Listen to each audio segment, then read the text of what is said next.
Igbo mụrụ nze m ọzọ nke onye chiri nyazelu nke onye na-emedi mmanya gazere ya o. Aka m bụkwa Nwada Chidimma Ezeneche nke a na-akpọ Chidimma maọbụ Adaigbozuruoke. Obodo Ọkịja ka m si eje.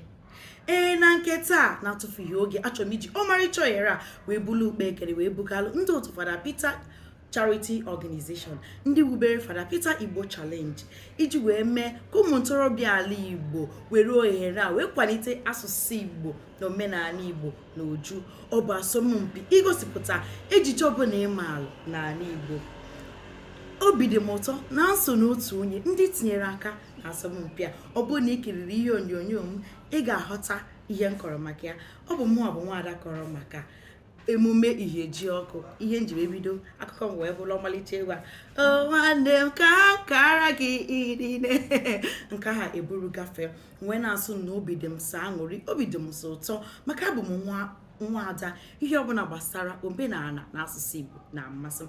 Ọ bụ ya mere nji wee nụ nke a wee gbawa wee gajere wee na-ekene n'ụzọ pụrụ iche otu nwa okorobịa nwanne dị na mba Prestige ụmụ agbara IKECHUKWU NWOKEDI. Ọ bụ ya mere ka ozi a wee rute m aka wee folo ntutu ya taa si na iwu bụ na nga etonyerịrị na ya bụ asọmpi.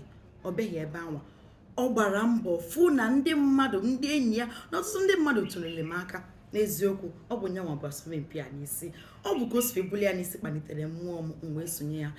Prestige deme daalụ ọmalịcha nwoke mara mma ka nwaanyị wee na-ekenekwa ndị niile etinyere m aka maka na ụma na igwe bụ ike. Ọ bụghị ihe m ga-emenwu naanị m. Deme na daalụ ndị enyi, ndị ọgụ, ikwu na ibe ma ndị mama ndị na-amara tinyere m aka wee na-asụ ụnụ na mbụ unu bara wetara anyị onye nke abụọ ya bụ na asọmpi afọ na-agba m onye nke abụọ. Akwụ na fogo na igwe bụ ike maka na anyị kọma amịla ọnụ ọgba ọfụfụ. Ọ bụghị ihe m ga-emenwu naanị m wee na-asị ndị otu Fada Pita Organization ka unu jide ka unu ji ọmalịcha Nwada onye chịkọbara anyị na asọmpi anọ, Nwada Ịfụnanya. Amaghịkwa m Nwada ka nke ọbụla ichiri ka izelu mana asị gị jide ka iji ichiri anyị ọfụma dịka onye ndu onwe okwu ọbụla pụta anụ iwetụrụ obi ana ma hazie ya.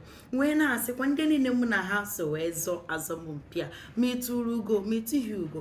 Ọ bụ ebe ahụ ka ụwa jedebelu. Mgbe ụfọdụ ihe mmadụ na-esonyere ihe bụ ka ọ mụta ihe. Inezi anya efu na ya bụ n'ọgbakọ na ọ bụ ezinụlọ ụmụ Igbo. Esikwa m n'ọgbakọ ahụ mụta ọtụtụ ihe, nweta ọtụtụ enyi maka ọ bụghị m sọ m ga-ebi n'ụwa na-asụ nụ deme daalụ biko ụmụna okwu na-atọ m ụtọ mana tata ogologo okwu adịghị n'ụka mgbede na nchịkọta wee na-awụ na ihe onyinye ekwenye na nkwa na a ga-enyegasị ndị mere ọfụma nke m erutego m aka. Ị na-anya ịfụ ka m si amụke elitego m 550 nke site n'aka Fada Pita Charity Organization. Onye nnọchite anya bụ ọmalịcha amara m Nwada ka Oriakụ ka Odoziakụ Ịfụnanya. Daalụ nne.